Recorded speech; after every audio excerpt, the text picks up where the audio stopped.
오늘 우리가 함께 읽은 말씀은 마가복음 9장 33절에서 37절까지의 말씀을 우리가 함께 읽었습니다. 여러분, 우리는 지난주에 마가복음 9장 2절에서 13절 말씀을 통해서 예수님께서 영광스러운 모습으로 변화되신 그 사건을 우리가 지난주 말씀을 통하여서 살펴보았습니다. 여러분, 예수님께서 보여주셨던 그 영광의 모습, 그 변화된 모습은 미래의 소망인 동시에 또다시 이 땅에서의 삶을 살아내게 하는 바로 능력이 됩니다.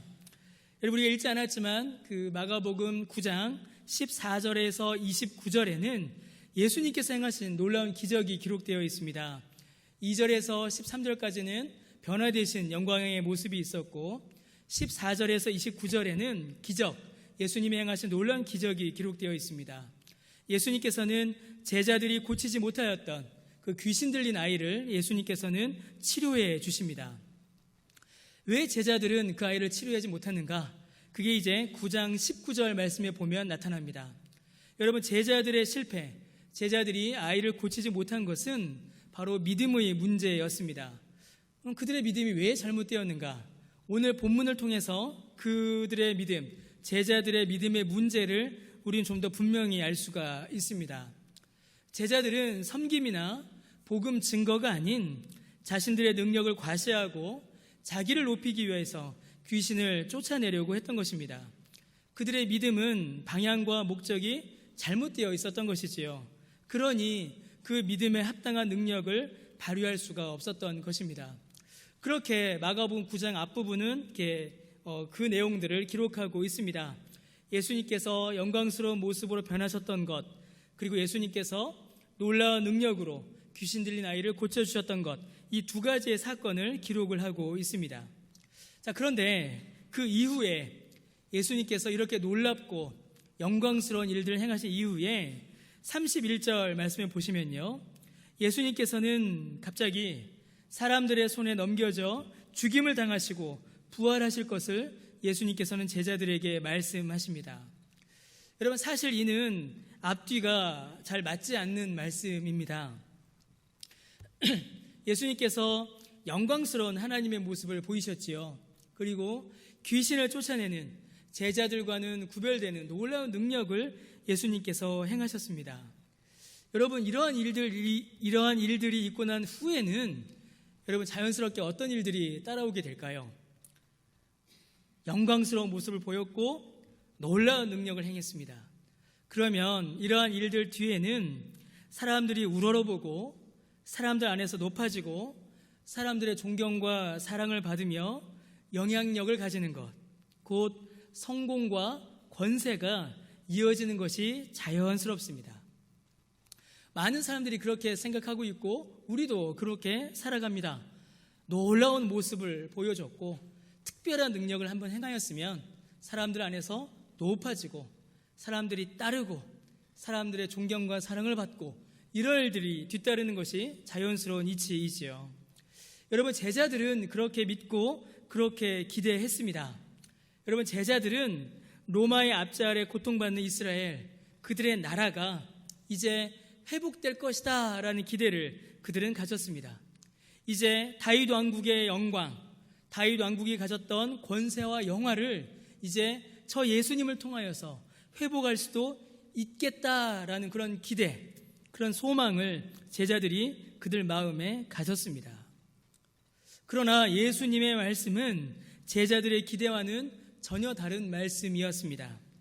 여러분, 예수님께서는 십자가와 죽음과 고난을 말씀하셨습니다. 사람들로부터 존경과 높임을 받는 것이 아니라 오히려 그 사람들에게 잡힐 것이며 그냥 잡히는 것이 아니라 그들에게 고난을 당하여 죽을 것을 예수님께서는 말씀하셨습니다.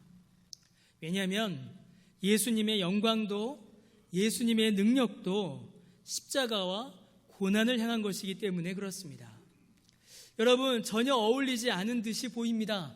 예수님의 영광스러운 모습, 예수님의 놀라운 능력, 이렇게 뛰어난 것과 사람들에게 미움을 받고 사람들에게 박해를 받고 십자가에 달려 죽는 것, 여러분, 이 두 가지는 사실은 어울리지 않는 것처럼 보입니다.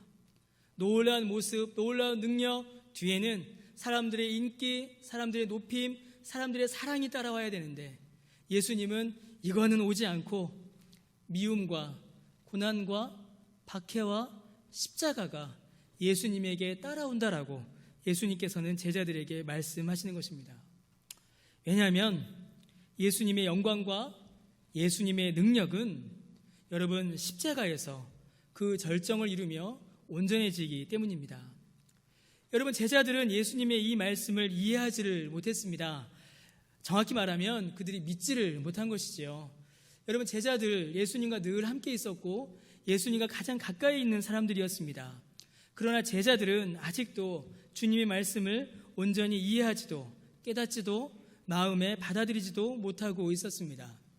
여러분, 32절 말씀에 보시면 마가는 제자들이 이 말씀을 깨닫지 못했을 뿐만 아니라 묻기도 두려워했다라고 이렇게 기록을 하고 있습니다. 제자들이 예수님의 말씀을 마음에 받아들이고 있지를 못하는 것입니다. 사람의 손에 잡혀 고통을 받고 죽는 메시아, 사람들에게 미움을 받는 하나님의 아들, 십자가에서 죽어야 하는 구원자, 이런 개념, 이런 생각은 그들의 머릿속에 있지 않았기 때문입니다. 그들의 머릿속에 있는 메시아, 그들의 머릿속에 있는 하나님의 아들은 영광과 능력을 행하여서 사람들에게 높임을 받고 권세를 가지고 능력을 발휘하고 로마를 쓰러뜨릴 만한 능력을 가진 자, 그게 그들이 꿈꾸고 기대하고 생각했던 메시아 상이었습니다. 그런데 예수님은 전혀 다른 이야기를 그들에게 하고 계신 것이지요. 여러분, 제자들은 예수님의 말씀을 마음에 두지 않았습니다. 예수님의 말씀을 마음에 두지 않고 자신들의 논리와 자신들의 상식으로 여러분, 그들은 이야기를 풀어가기 시작했습니다. 그렇게 해서 나온 이야기가 뭘까요? 누가 더 크냐였습니다. 누가 더 크냐. 예수님께서 33절에 제자들에게 질문하십니다.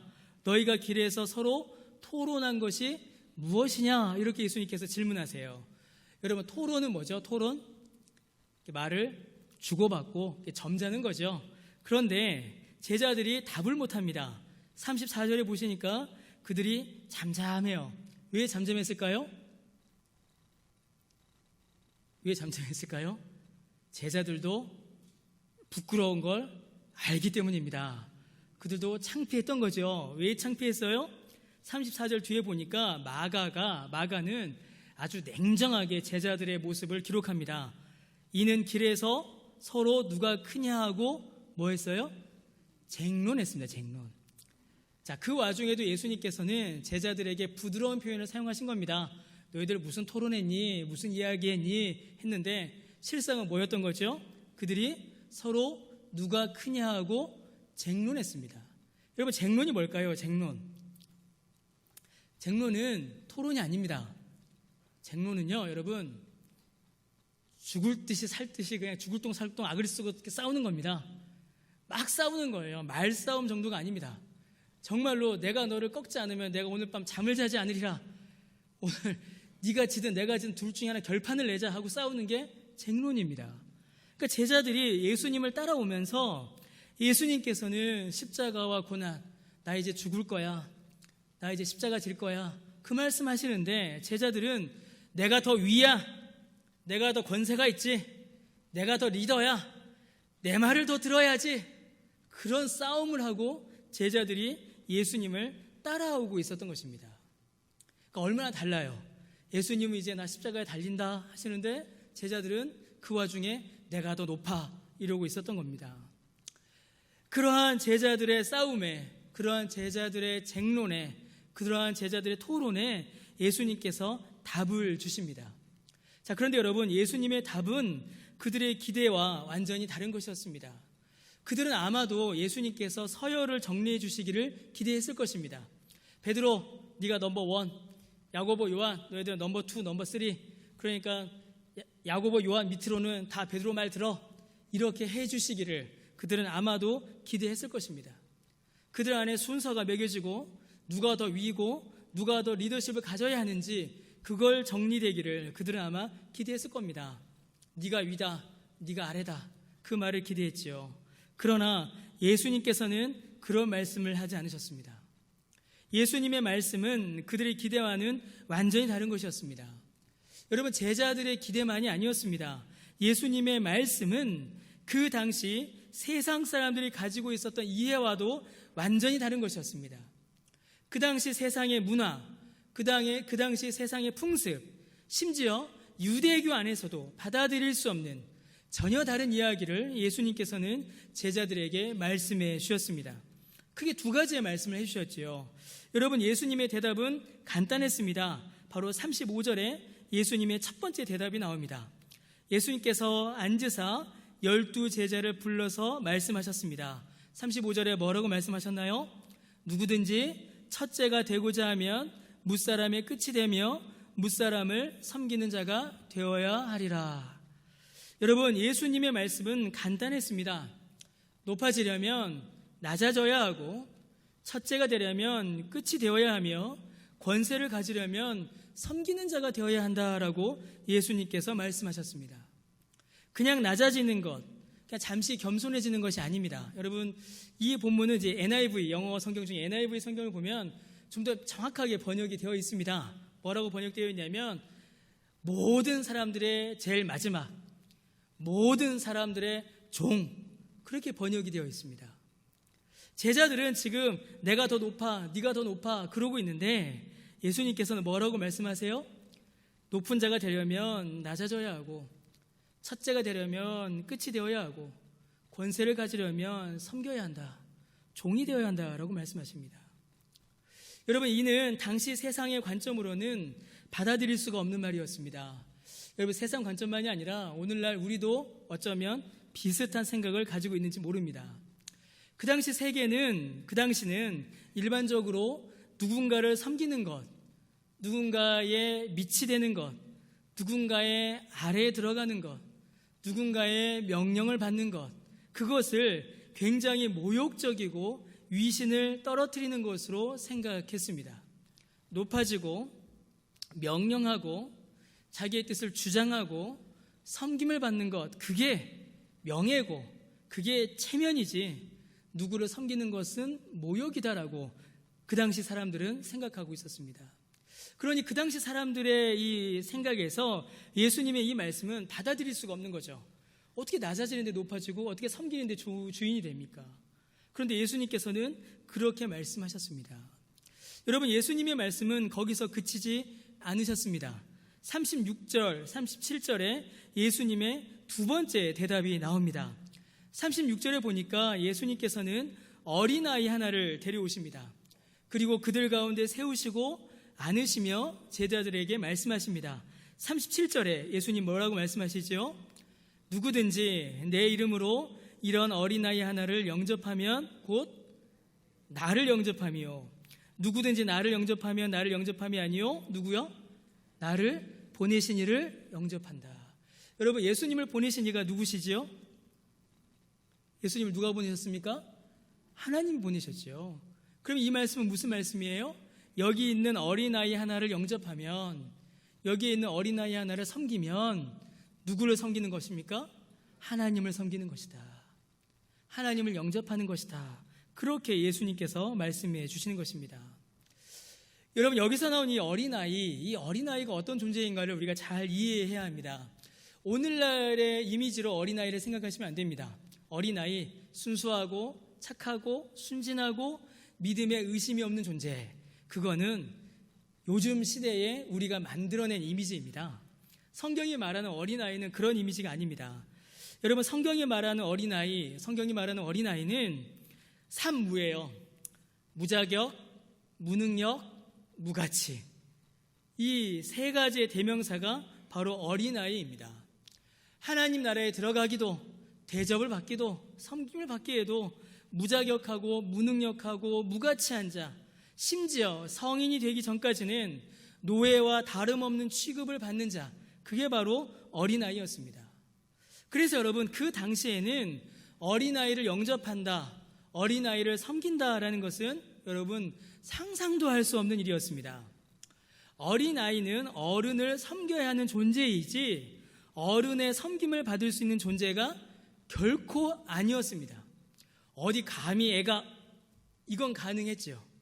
그런데 어른이 어린아이를 영접하고 어른이 어린아이를 섬기고 어른이 어린아이에게 무언가를 대접하는 것, 여러분 그것은 그 당시 유대인들의 관습, 그 당시에 유대인들이 가졌던 생각으로는 여러분 불가능한 것이었습니다.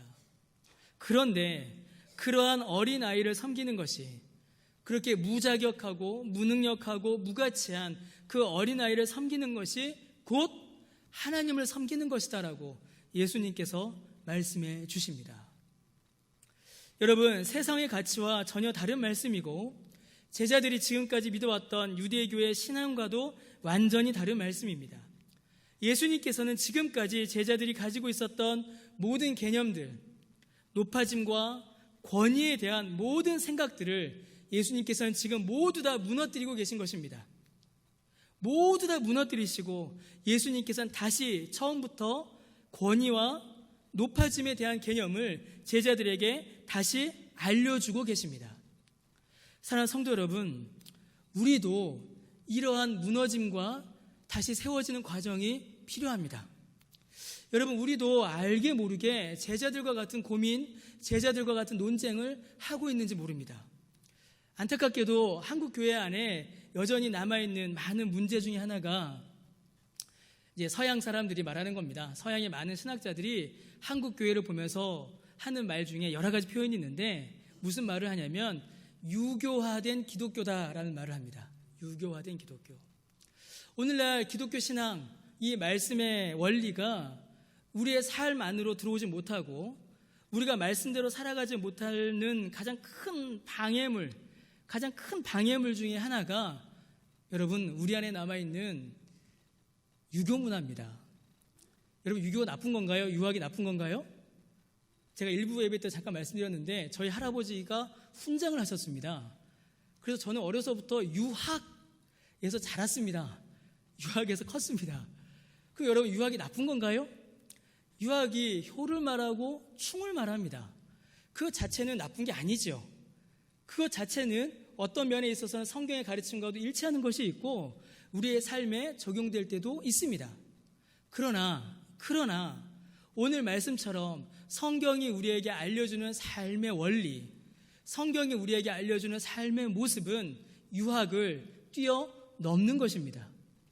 단순히 장유유서로 묶을 수 없는 내용이 성경의 이야기라는 것입니다. 사랑하는 성도 여러분, 기독교의 능력, 기독교의 권세, 기독교의 권위는 세상의 생각과는 다릅니다. 여러분, 기독교, 우리가 믿는 기독교의 권세와 능력이 여러분 있을까요? 없을까요? 여러분 어떻게 생각하십니까? 기독교, 우리가 믿는 이 기독교의 권세와 능력이 있습니까? 없습니까? 예, 확답을 못하세요. 예, 확답을 못하세요. 기독교, 우리가 믿는 기독교, 권세도 없고 능력도 없는데 여러분 왜 믿으십니까? 여러분, 기독교는요 권세와 능력이 있습니다. 기독교는 권세가 있고 기독교는 능력이 있습니다. 허상이 아닙니다. 여러분, 우리가 취미생활 하려고, 우리가 교양 강좌 들으려고 지금 이 자리에 모여 있는 게 아닙니다. 여러분, 우리는 권세와 능력 안에서 그 실체를 맛보며 이 자리에 앉아서 예배드리고 있는 겁니다. 여러분, 기독교는 권세와 능력이 있습니다. 그것도 온 땅을 덮고 온 나라와 민족을 정복하여서 전혀 새로운 나라, 하나님의 나라를 이룰 만큼의 능력과 권세를 가지고 있습니다. 세상이 이길 수 없는 능력, 세상을 이기는 권세가 바로 교회에게 있습니다. 여러분, 우리가 믿는 하나님이 천지 만물을 창조하신 능력의 하나님이십니다. 교회의 머리 되시는 예수님이 온 우주의 왕이십니다. 그러면 여러분, 그리스도의 몸이며 하나님의 자녀이며 성령이 거하시는 교회와 신자가 권세와 능력을 가지는 것은 여러분 당연합니다. 그러니까 여러분, 여러분에게는 권세와 능력이 있다는 사실을 믿으시기 바랍니다. 여러분, 이건 믿음이 아니라 사실입니다. 우리는 권세와 능력이 있어요. 자, 그러나 여러분, 하나님의 나라가 이 세상을 정복하고 주께서 우리에게 주신 권세와 능력이 발휘되는 방식은 여러분 세상과는 다릅니다. 세상과는 완전히 다른 방식으로, 다른 모습으로 우리가 가지고 있는 권세와 능력은 발휘되고 나타납니다. 여러분, 세상이 가지는 권세와 능력은 어떻게 나타날까요? 무엇으로 세상의 권세와 능력이 발휘될까요? 여러분, 세상은 칼과 총으로, 돈과 권력으로, 힘과 수로 세상은 권세와 능력을 발휘합니다. 세상은 그렇게 자기의 뜻을 펼치고 자신들의 나라를 이루어 갑니다. 그러나 교회와 신자가 가지고 있는 권세와 능력은, 예수님께서 교회에게 주신 그 권세와 능력은 세상과 같은 방식으로 나타나는 것이 아닙니다. 여러분, 교회가 가진 권세와 능력은 예수님처럼 나타납니다. 여러분, 예수님께서 예수님의 권세와 능력을 어떻게 행하셨나요? 예수님의 권세와 능력은 예수님의 낮아짐과 섬김을 통하여서 나타났습니다. 사랑하는 성도 여러분, 예수님께서 이 땅 가운데 계실 때에 복음을 전파하셨습니다. 회개를 촉구하시고 하나님 나라의 임재를 선포하셨지요. 예수님께서는 선포하셨고 가르치셨으며 치유하심으로 이 모든 일들을 행하셨습니다.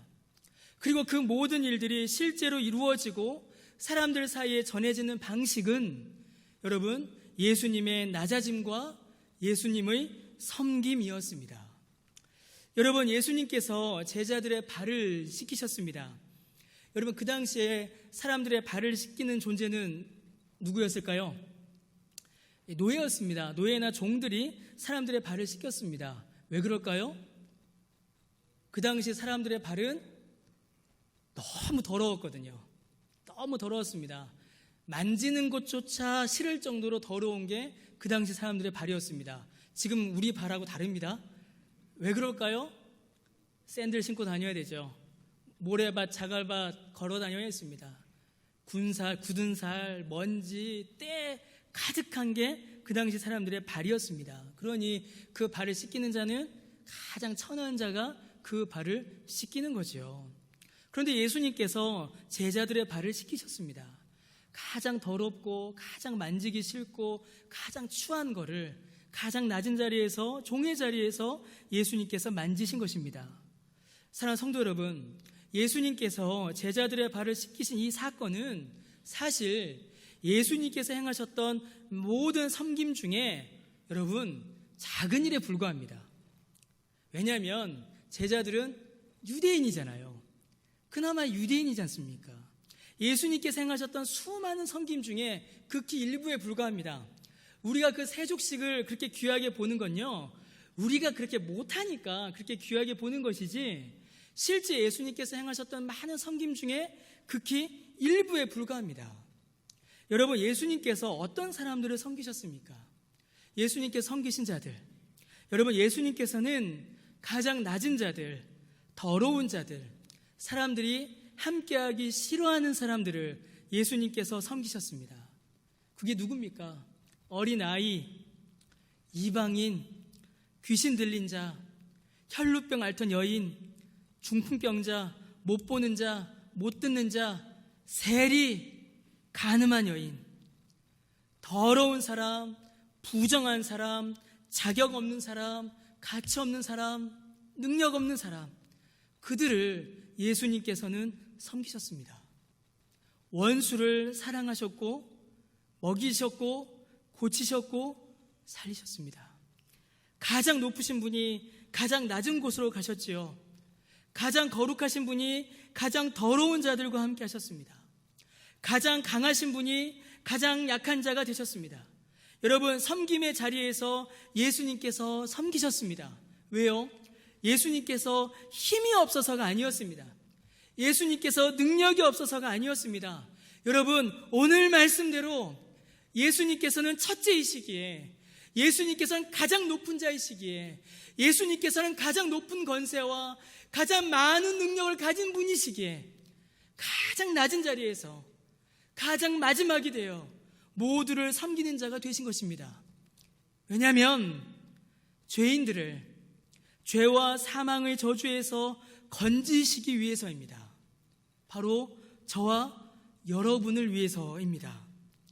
그래서 여러분, 예수님의 낮아짐과 섬김의 절정은, 예수님의 권세와 능력의 절정은 이 세상의 모든 죄인을 위하여 지신 그 십자가가 예수님의 권세와 능력의 절정입니다.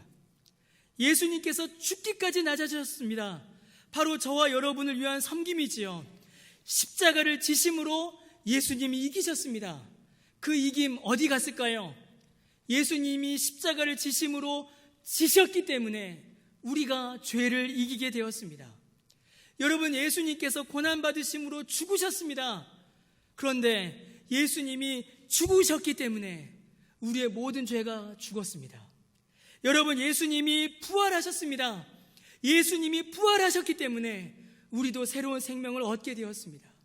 여러분, 예수님이 낮아지심으로 높아지셨지요. 그 높아지심으로 인하여서 우리도 영광 가운데에 높아지게 된 것입니다. 여러분, 예수님은 지심으로 이기셨고, 예수님은 죽으심으로 살으셨으며, 예수님은 낮아지심으로 높아지셨습니다. 그것이 예수님의 권세이고 그것이 예수님의 능력입니다.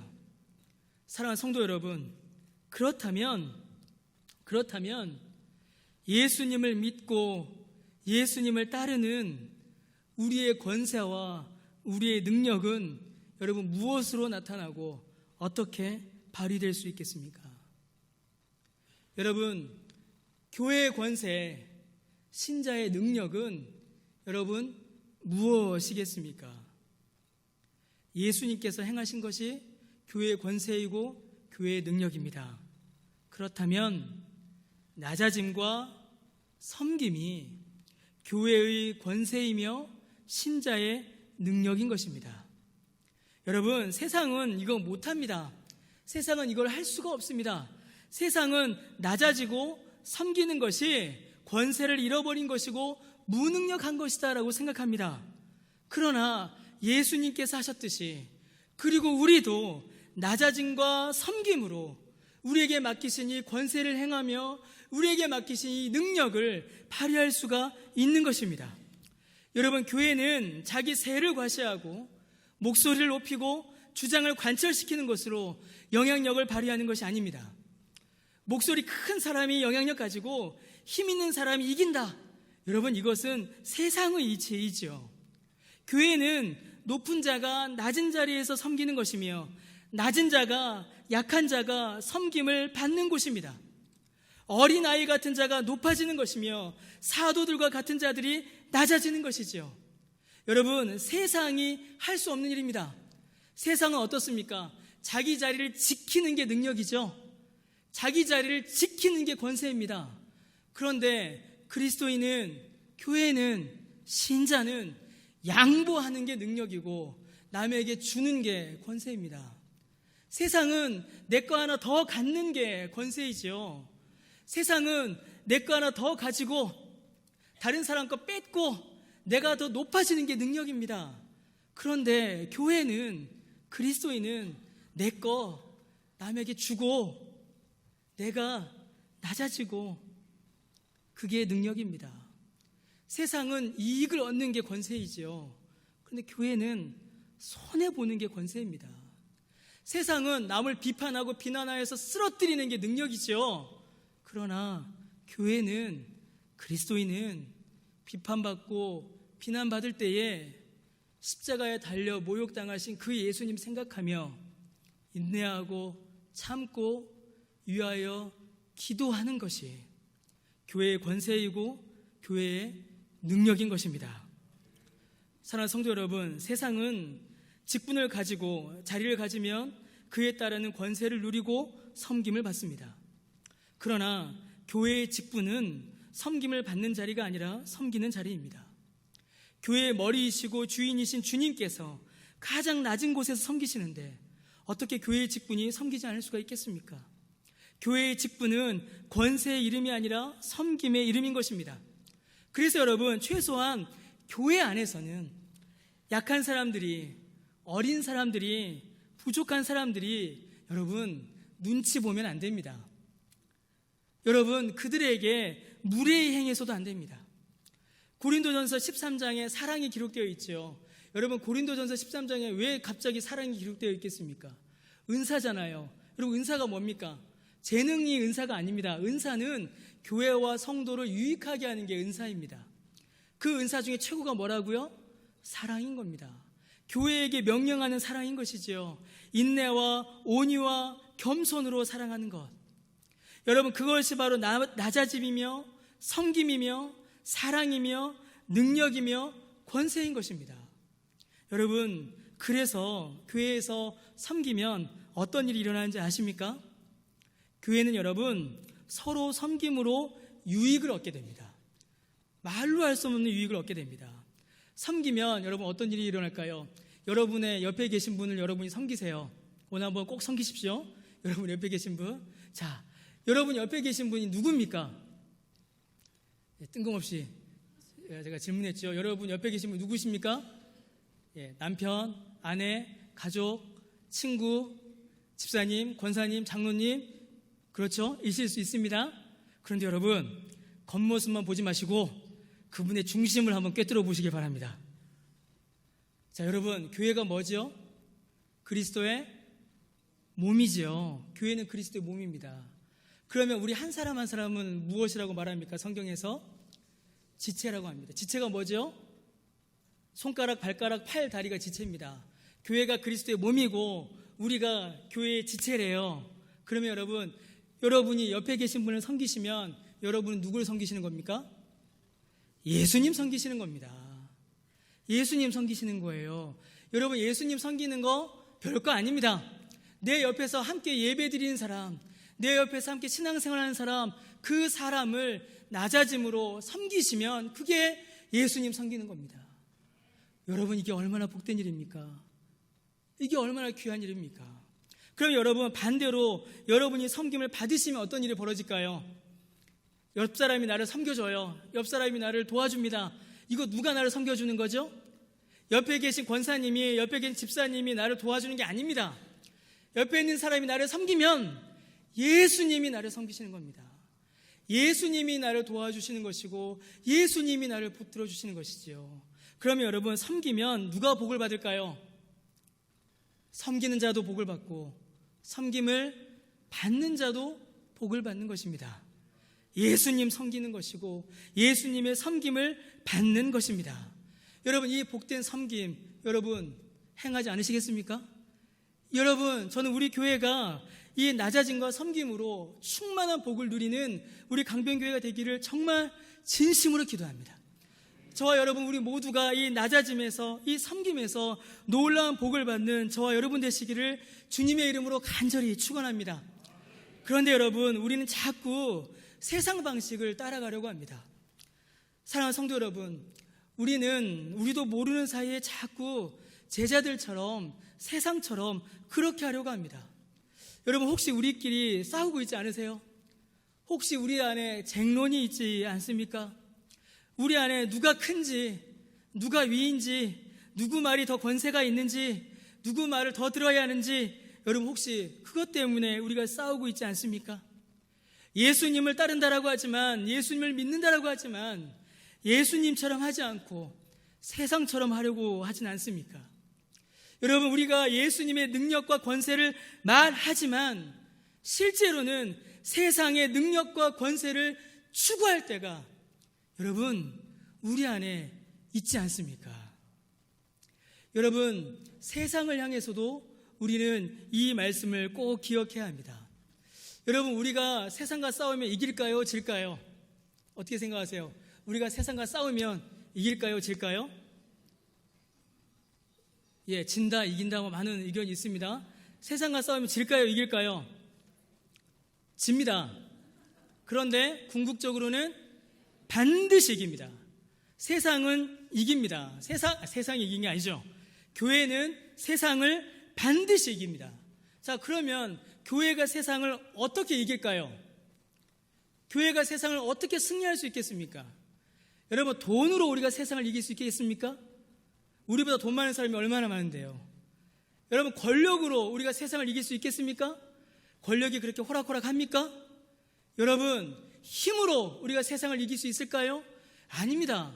교회는 세상의 방식으로 세상을 이길 수 없습니다. 교회가 세상을 이기는 것은 단 하나입니다. 교회가 세상을 이기는 것은 복음으로 세상을 섬길 때에 교회는 승리합니다. 여러분, 복음으로 세상을 섬기고 복음 안에서 교회가 세상 가운데 세워져서 소금과 빛의 역할을 할 때에 교회는 세상을 이깁니다. 그때 교회는 비로소 승리하는 것입니다. 여러분, 교회가 세상의 가치를 추구할 때에 교회가 힘을 가진 적이 교회 역사 가운데 한 번도 없습니다. 교회가 세상의 능력과 권세를 추구할 때에 오히려 교회는 교회의 됨을 잃어버리고 부패하고 쓰러졌습니다. 교회가 세상의 방식으로 세상을 정복하려고 할 때에 오히려 교회는 세상으로부터 정복당했습니다. 교회가 세상의 가치로 높아지려고 할 때에 교회는 오히려 세상에서 가장 추한 자리로 주저앉고 말았습니다. 여러분, 교회사, 우리 원로 목사님 우리나라의 정말 존경받는 위대한 교회 사업자시잖아요. 여러분, 교회사를 보십시오. 초대교회 이후로 중세 천년의 교회의 역사가 이 사실을 선명하게 우리에게 보여줍니다. 세상의 힘으로 세상을 이기려고 할 때에 교회는 부패하고 무너졌습니다. 그러나 교회가 낮은 자리에 낮아졌을 때에, 교회가 복음으로 세상을 섬길 때에 교회는 세상을 이겼습니다. 세상이 교회를 함부로 할 수 없었습니다. 사랑하는 성도 여러분, 교회와 그리스도인은 낮아짐으로 높아집니다. 교회와 그리스도인은 패배함으로 승리합니다. 사랑하는 성도 여러분, 우리는 죽음으로 살아납니다. 주님께서는 주님의 제자들에게 나를 따르려거든 자기 십자가를 지고 자기를 부인하고 주님을 따르라고 하셨습니다. 자기 십자가와 자기 부인, 낮아짐과 섬김입니다. 낮아짐과 섬김이야말로 주님을 따르는 제자의 길이며 예수님께서 먼저 가신 길이며 우리가 걸어야 할 믿음의 길이며 믿음의 권세이며 믿음의 능력인 것입니다. 사랑하는 성도 여러분, 그 믿음의 길을 걸어가시며 참으로 낮아짐과 섬김 가운데서 주님의 권세와 주님의 능력을 이 땅 가운데 발휘하시고 그 능력 가운데 사시는, 그리하여 그 승리를 맛보시고 경험하시는 저와 여러분 되시기를 주님의 이름으로 간절히 축원합니다. 우리 이 시간 함께 찬송하겠습니다. 찬송가